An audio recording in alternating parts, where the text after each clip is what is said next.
Hello students, आज हम कक्षा 8वीं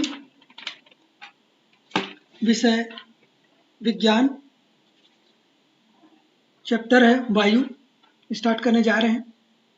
जैसा कि आप लोग जानते हैं कि वायु हमारे चारों तरफ है, हम इसे देख तो नहीं सकते और इसका अनुभव कर सकते हैं।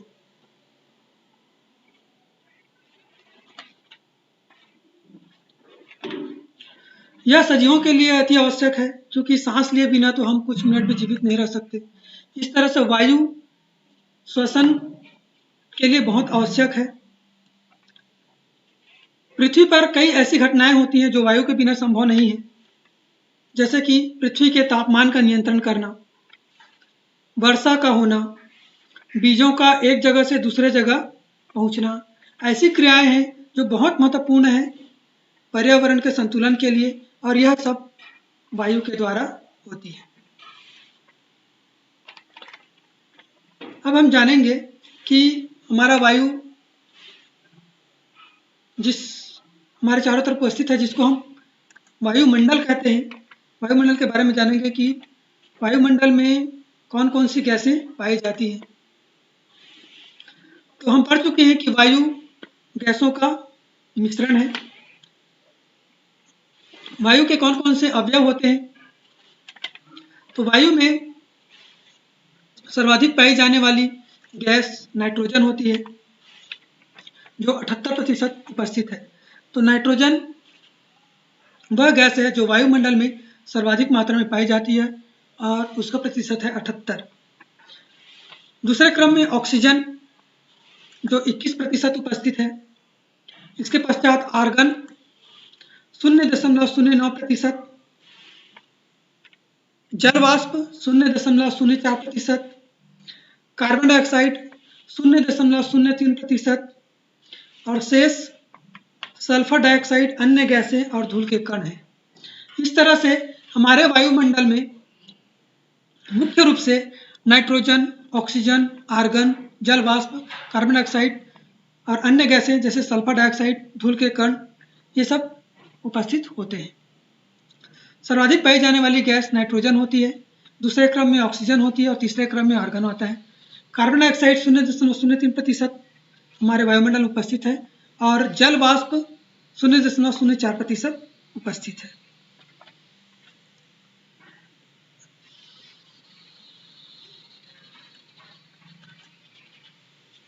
अब हम ओजोन परत के बारे में जानेंगे कि ओजोन क्या होता है। ओजोन हमारी पृथ्वी की सतह से 16 से 23 किलोमीटर की ऊंचाई पर ओजोन गैस की परत पाई जाती है, जिसे O3 कहा जाता है। O3, O अर्थात ऑक्सीजन, 3 मतलब उसके 3 परमाणु। तो यह हमारी पृथ्वी से 23 किलोमीटर की ऊंचाई पर, 16 से 23 किलोमीटर की ऊंचाई पर पाया जाता है। ओजोन ऑक्सीजन के 3 परमाणु से मिलकर बना होता है, अर्थात ओजोन का एक अणु ऑक्सीजन के 3 परमाणुओं से मिलकर बना होता है, इसलिए इसे O3 लिखा जाता है। ओजोन परत हानिकारक पराबैंगनी किरणों को अवशोषित कर जीवों को त्वचा की कैंसर से बचाता है। सूर्य से आने वाली हानिकारक पराबैंगनी किरणों को ये रोक लेती हैं और हमें त्वचा के रोगों से, त्वचा की कैंसर से हमारी रक्षा करता है।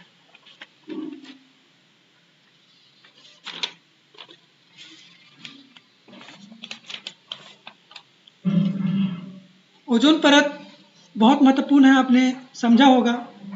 वायु का महत्व भी आपने समझे होंगे, और वायुमंडल में उपस्थित गैसों के कंपोनेंट, जो गैस है, हवा है, वो कितनी मात्रा में कौन सी गैस उपस्थित है, ये भी आपने जाना। इसके आधार पर हम आपको कुछ कक्षा कार्य हम दे रहे हैं, उसको फटाफट से करिए। आपका कक्षा कार्य का प्रश्न है, पहला प्रश्न है, वायु के मुख्य अवयव कौन कौन से हैं? हम बताते हैं वायु के मुख्य अवयव। अभी आपने पढ़ा कि वायुमंडल में, वायु में नाइट्रोजन, ऑक्सीजन, आर्गन, जल वाष्प, कार्बन डाइऑक्साइड और अन्य गैसेस जैसे सल्फर डाइऑक्साइड, धूल के कण उपस्थित होते हैं। आपका दूसरा प्रश्न है, ओजोन परत क्या है और ओजोन परत नहीं होगा तो जीवों पर इसका क्या प्रभाव पड़ेगा, बताइए। तो ओजोन परत पृथ्वी की सतह से 16 से 23 किलोमीटर की ऊंचाई पर पाए जाने वाली ओजोन नामक गैस की परत होती है, जो ऑक्सीजन के 3 परमाणुओं से मिलकर बना होता है। यह सूर्य से आने वाली हानिकारक पराबैंगनी किरणों को अवशोषित कर पृथ्वी पर जीवों को त्वचा के कैंसर से बचाती है। यदि यह नहीं होता तो पृथ्वी के जीव त्वचा के कैंसर से मर जाते हैं। आपका अगला प्रश्न है, वायु में पाए जाने वाली सर्वाधिक मात्रा में पाई जाने वाली गैस कौन सा है? वायुमंडल में सर्वाधिक पाई जाने वाली गैस कौन सी है? तो वायुमंडल में सर्वाधिक मात्रा में नाइट्रोजन गैस पाई जाती है, जो 78% होता है। अगला प्रश्न है, वायुमंडल में ऑक्सीजन गैस कितनी मात्रा में उपस्थित है? तो वायुमंडल में ऑक्सीजन गैस 21% मात्रा में उपस्थित है। पांचवा प्रश्न है आपका, वायुमंडल में कार्बन डाइऑक्साइड की कितनी मात्रा उपस्थित है? वायुमंडल में कार्बन डाइऑक्साइड की 0.03% मात्रा उपस्थित है, 0.03%। छठवां प्रश्न है, ओजोन परत पृथ्वी की सतह से कितनी ऊंचाई पर पाई जाती है? ओजोन परत पृथ्वी की सतह से 16 से 23 किलोमीटर की ऊंचाई पर पाई जाती है।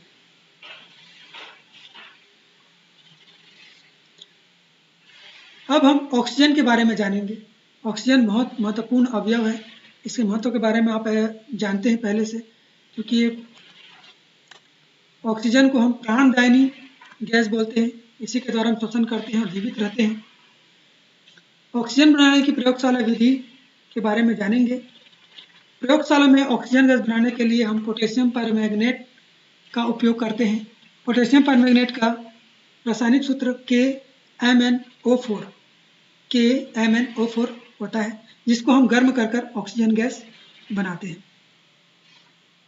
इसको बनाने के लिए हम कुछ इस तरह से उपकरण लगाते हैं, जिसमें एक टेस्ट ट्यूब को पानी से भरे टब में उल्टा उलट कर अंगूठा दबाकर निकाल लेते हैं, जिससे उस टेस्ट ट्यूब के अंदर भरी हुई सारी गैस निकल जाती है।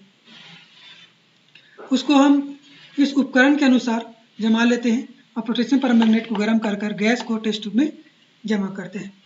तो हम इसके सिद्धांत को हम फॉर्मूला के रूप में इस तरह से लिख सकते हैं, KMnO4 पोटेशियम परमैंगनेट। इसको जब हम गर्म करते हैं तो पोटेशियम मैग्नेट K2MnO4 और मैग्नीज डाइऑक्साइड KMnO2 और ऑक्सीजन गैस बनती है। तो इस तरह से इसका रासायनिक परिवर्तन होता है इसमें, और हमको ऑक्सीजन गैस प्राप्त होती है। अब हम देखेंगे कि जब हम गर्म करते हैं KMnO4 को, जब गर्म करते हैं तब क्या रिएक्शन होता है। तो चलिए, तो सबसे पहले हम पोटेशियम परमैंगनेट ले लेंगे, और ये जो आप देख रहे हैं ये पोटेशियम परमैंगनेट है, जिसे आप लाल दवा के रूप में जानते हैं। इसका उपयोग जल को स्वच्छ रखने के लिए भी किया जाता है। तो एक टेस्ट ट्यूब में हम पोटेशियम परमैंगनेट ले लेंगे, थोड़ा सा पोटेशियम परमैंगनेट ले लेंगे। उसके पश्चात एक बर्नर को हम जला लेंगे और इस बर्नर में जलाकर इसको गर्म करेंगे।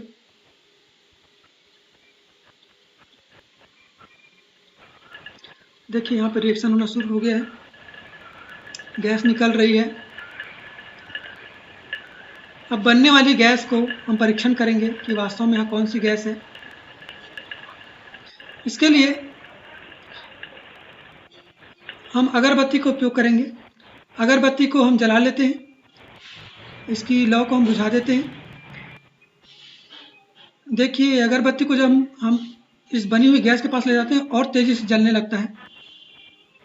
देखिए ये और तेजी से जलने लग गई और यह गुण ऑक्सीजन का ही होता है। तो इस तरह से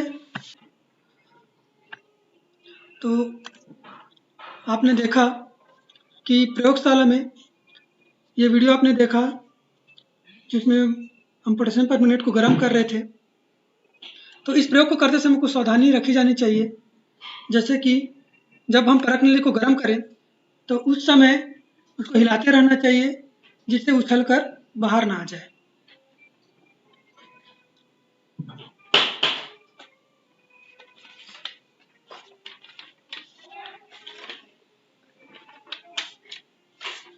अब हम ऑक्सीजन के कुछ गुणों के बारे में जानेंगे। अभी हमने जो प्रयोग किया उसके आधार पर हम ऑक्सीजन के कुछ गुण हम बता सकते हैं। तो सबसे पहले हम उसके भौतिक गुणों के बारे में जानेंगे। तो आपने देखा कि ऑक्सीजन की सामान्य अवस्था गैसीय होती है और हमारे वातावरण में ऑक्सीजन उपस्थित है, उसका हमको कोई रंग नहीं दिखता है। इस तरह से ऑक्सीजन जो है रंगहीन गैस है। इसमें किसी भी प्रकार की गंध नहीं होती, इस कारण ये गंधहीन गैस है। यह जल से हल्की होती है और यह जल में अल्पविलेय है। इस प्रकार से हम कह सकते हैं कि ऑक्सीजन रंगहीन, गंधहीन, जल से हल्की, जल में अल्पविलेय गैस है। अब हम ऑक्सीजन के रासायनिक गुणों के बारे में अध्ययन करेंगे।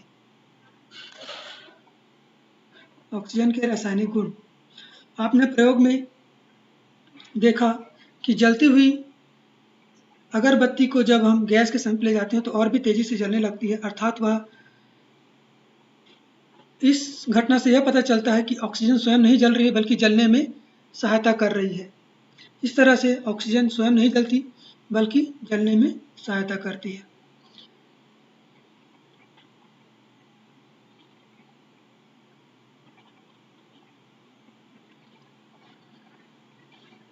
अब हम देखेंगे ऑक्सीजन के धातु मैग्नीशियम के साथ कैसी क्रिया होती है। जब ऑक्सीजन धातु और धातु के साथ संयोग करती है तो ऑक्साइड बनाती है। जब मैग्नीशियम के तार को हवा में जलाया जाता है तो प्रकाश के साथ जलता है और सफ़ेद चूर्ण प्राप्त होता है। यह चूर्ण मैग्नीशियम का ऑक्साइड होता है। अर्थात चाहे वो धातु हो या अधातु हो, जब उसको हम ऑक्सीजन से क्रिया कराते हैं तब वह ऑक्साइड बनाते हैं। जब हम मैग्नीशियम के तार को जब जलाते हैं तब वह भी एक सफ़ेद चूर्ण बनाता है और प्रकाश के साथ जलता है, एक तेज लाइट देती है, जिसको वह जो चूर्ण प्राप्त होता है वह मैग्नीशियम ऑक्साइड होता है।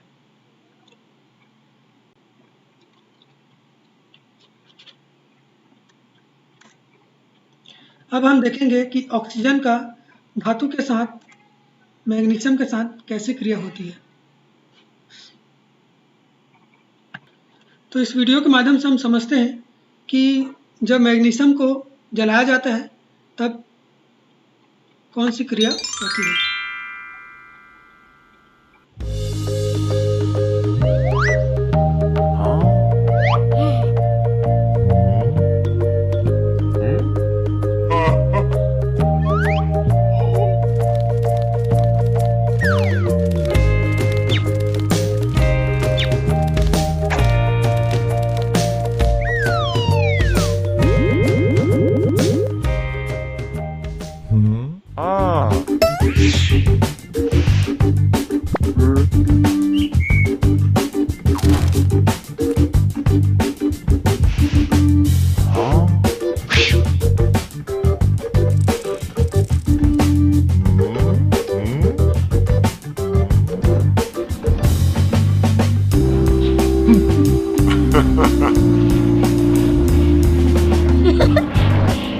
Hey!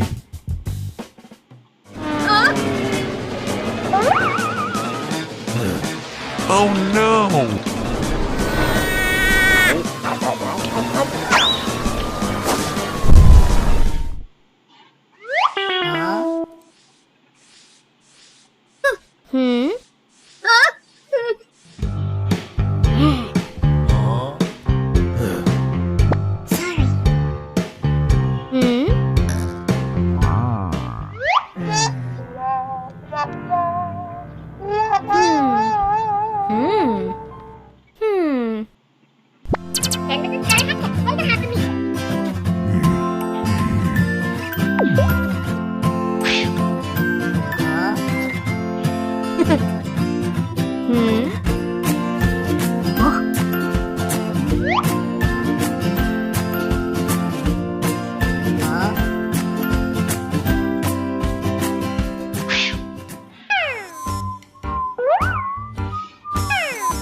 तो इस वीडियो में आपने देखा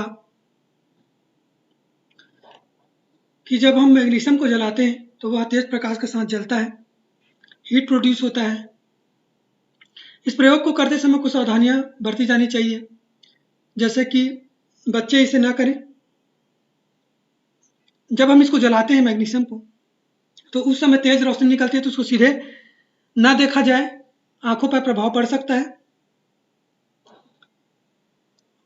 और मैग्नीशियम के स्ट्रिप को टोंग्स की सहायता से पकड़नी चाहिए, उसको हाथ में पकड़कर नहीं जलाना चाहिए। इस क्रिया को हम समीकरण के रूप में, रासायनिक समीकरण के रूप में इस तरह से लिख सकते हैं।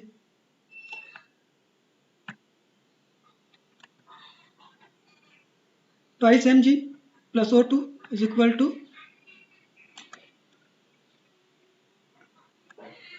MgO, magnesium oxide. इसी तरह से अधातु के साथ भी क्रिया करके ऑक्साइड बनाते हैं, जैसे कार्बन के साथ क्रिया करके कार्बन डाइऑक्साइड बनाता है। ऐसे ही सल्फर के साथ क्रिया करके सल्फर डाइऑक्साइड बनाता है। अभी हमने पढ़ा था कि धातु और धातु दोनों के साथ ये क्रिया करके ऑक्साइड बनाते हैं। इस तरह से कार्बन के साथ कार्बन डाइऑक्साइड, सल्फर के साथ सल्फर डाइऑक्साइड बनाते हैं। अब हम ऑक्सीजन के रासायनिक गुण को समराइज कर लेते हैं।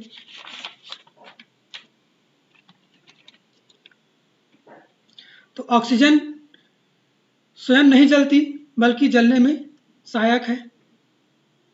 आपने प्रयोग के आधार पर देखा होगा। ऑक्सीजन धातु और धातु के साथ संयोग करके ऑक्साइड बनाती है, जैसे मैग्नीशियम से क्रिया करके मैग्नीशियम ऑक्साइड।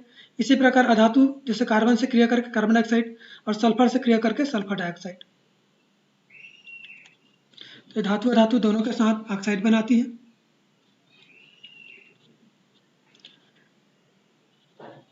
ऑक्सीजन का धातु के साथ क्रिया होकर जो ऑक्साइड बनता है, उसकी जब जल के साथ क्रिया कराते हैं तो वह क्षार देता है, क्षार बनाता है। इसी प्रकार से जब अधातु की ऑक्साइड को जल के साथ क्रिया कराते हैं तो वह अम्ल बनाता है। उदाहरण स्वरूप, यदि मैग्नीशियम जो एक धातु है, उसके ऑक्साइड को मैग्नीशियम ऑक्साइड को जल के साथ क्रिया कराते हैं तो मैग्नीशियम हाइड्रोक्साइड बनता है, जिसका उपयोग प्रति अम्ल या एंटासिड के रूप में उपयोग किया जाता है। प्रति अम्ल कहने का मतलब हुआ जब पेट में एसिड की मात्रा बढ़ जाती है, एसिडिटी की मात्रा बढ़ जाती है, तो उसके निदान के लिए इसका प्रयोग किया जाता है। इसी प्रकार अधातु जैसे सल्फर से बना सल्फर डाइऑक्साइड, इसकी क्रिया जब जल के साथ कराते हैं तो वह सल्फ्यूरिक अम्ल बनाता है। इस तरह ऑक्सीजन के कुछ रासायनिक गुण हैं। ऑक्सीजन के उपयोग। ऑक्सीजन का सबसे महत्वपूर्ण उपयोग तो श्वसन में होता है। सभी जीव, पौधे या जंतु, सभी जीवधारी इसका उपयोग ऑक्सीजन का उपयोग श्वसन में करते हैं, भले ही अलग अलग तरीके से करते हो। जैसे कि मछलियां गिल्स से श्वसन करती हैं, पर ऑक्सीजन ही ग्रहण करती हैं। मुर्गी लंग से, मनुष्य लंग से। कैटरपिलर स्पाइरेकल होता है उसके पास, उस स्पंजेस होते हैं जिसमें रंध्र होते हैं, उससे वो वायु ग्रहण करते हैं। स्पाइडर हो गया, इसके पास बुक लंग होता है, ये वहाँ से श्वसन करते हैं। इस तरह सभी जीव इसका उपयोग श्वसन में करते हैं। पर्वतारोही, अंतरिक्ष यात्री, गोताखोर इसे सिलेंडर में भर कर ले जाते हैं। पर्वतारोही ऊंचाई पर चढ़ते हैं, उसके पास ऑक्सीजन की कमी होती है ऊंचाई पर, इस कारण वो सिलेंडर में भर कर ले जाते हैं। उसी प्रकार अंतरिक्ष यात्री अंतरिक्ष में जब जाते हैं, वहाँ पर वायुमंडल नहीं होने के कारण ऑक्सीजन नहीं होती, तो ये सिलेंडर में भर कर ले जाते हैं।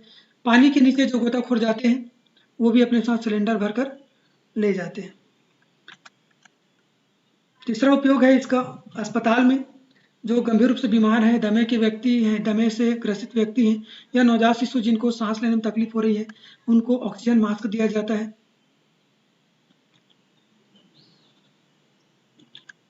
ये गंभीर रूप से बीमार व्यक्ति है, शिशु है, इनको मास्क दिया जाता है ऑक्सीजन का। अन्य उपयोग है इसका, जो बहुत महत्वपूर्ण उपयोग है, वो होता है वेल्डिंग में। वेल्डिंग अर्थात धातुओं को जोड़ना। तो ऑक्सीजन और अन्य गैसों के मिश्रण से जो ज्वलन उत्पन्न होती है, उसका उपयोग धातुओं को जोड़ने में किया जाता है। इस क्रिया को हम वेल्डिंग कहते हैं। इसमें सिलेंडर होते हैं, एक में ऑक्सीजन भरा होता है, एक में एसिटिलीन गैस भरी होती है। इन दोनों को मिक्स करके हीट प्रोड्यूस किया जाता है और उसके द्वारा धातुओं को जोड़ा जाता है। इस तरह से हमने आज जाना कि वायु हमारे दैनिक जीवन में कितना महत्वपूर्ण है, वायु के कौन कौन से संगठन होते हैं, ओजोन परत क्या है, ऑक्सीजन कैसे बनाते हैं, ऑक्सीजन के भौतिक गुण, रासायनिक गुण, ऑक्सीजन के उपयोग।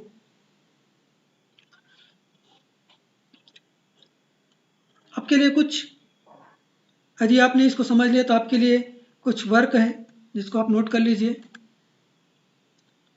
होमवर्क आपके लिए कह सकते हैं इसको। का पहला प्रश्न है, ओजोन परत का क्या महत्व है। दूसरा प्रश्न है, पोटेशियम परमनेट को गर्म करने पर होने वाली क्रिया को समझाइए। तीसरा प्रश्न है ऑक्सीजन के 4 भौतिक गुण बताइए।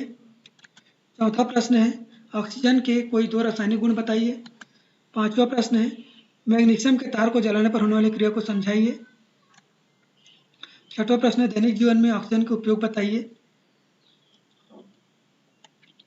इस तरह से ये आपके कुछ वर्क हैं जिसको आप करेंगे। अगर आपने इतना कर लिया तो आपको इतनी सारी बातें आपको समझ में आ गई होंगी। आज के लिए इतना ही। अगले वीडियो में हम जानेंगे कि नाइट्रोजन गैस का क्या उपयोग है, नाइट्रोजन क्या महत्व है, वायुमंडल, वायु प्रदूषण क्या होता है, वायु प्रदूषण से हम कैसे बच सकते हैं, वायु दाब क्या है।